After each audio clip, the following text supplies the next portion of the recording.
welcome to episode 5.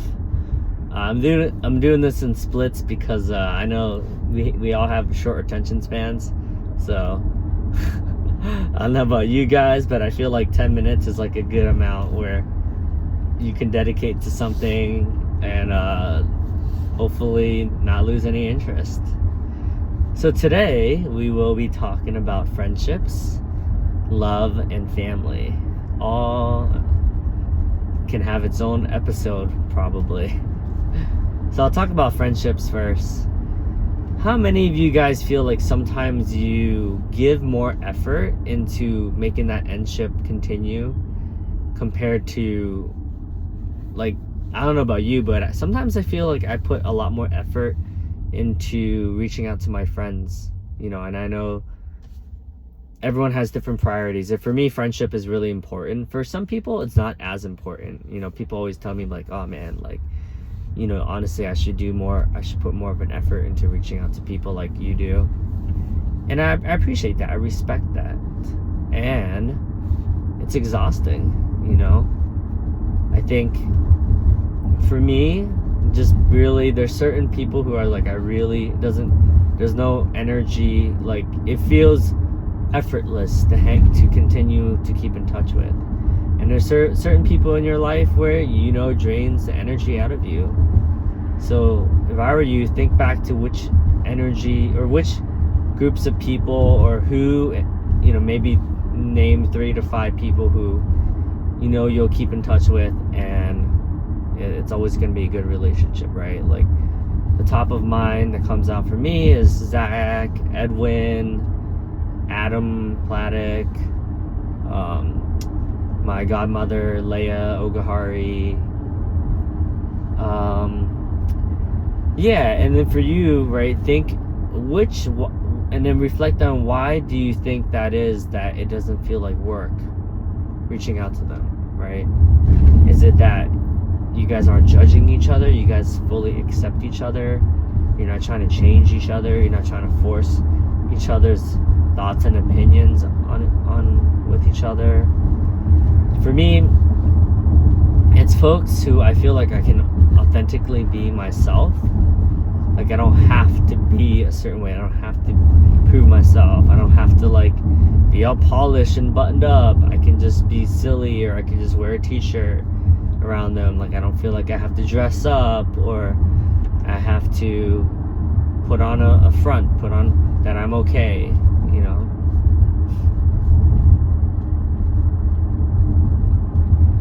And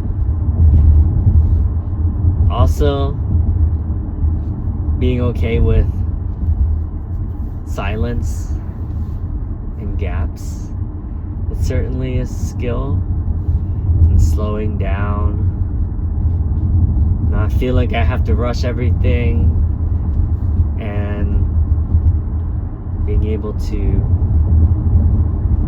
when you slow down, there's less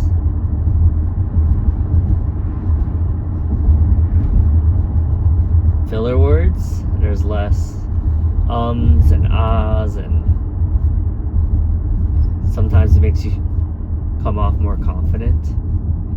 I feel like when you rush things, sometimes it's not good.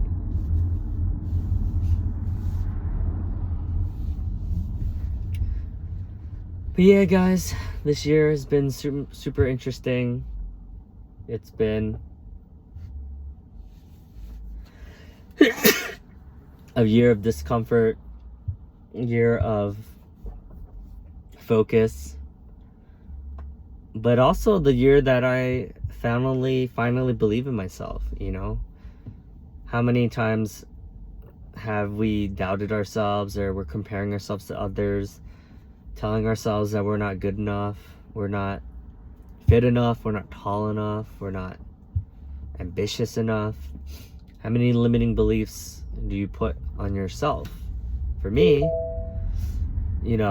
growing up and not being born into wealth, sometimes I compare myself and I'm like, man, it's gonna be really difficult for me to raise capital or be able to move up the corporate ladder. But I I'm also grateful that it's giving me this work ethic. It's giving me this perspective. It's giving me humility, gratitude, appreciation, respect for where people are at, no matter what stage they are in their life.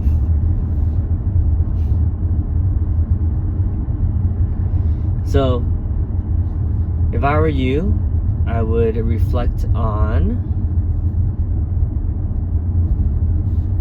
my own privilege. We all have privilege. I mean, most likely if you're listening to this, you live in America.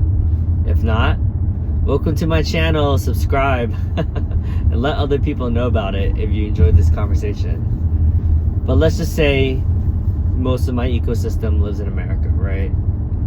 Yeah, there's always going to be social unrest. There's always going to be, you know, keeping up with the Joneses and capitalism. And yet, we have a unique opportunity to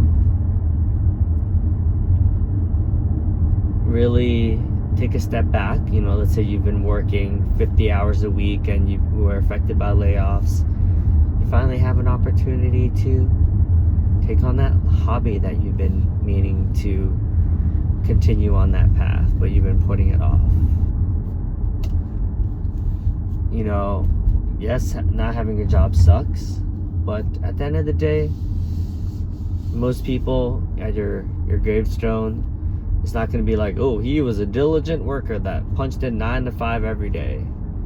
But it's the ventures, the memories, the people, the community that we've impacted. And that's my lesson for you for today. Cheers.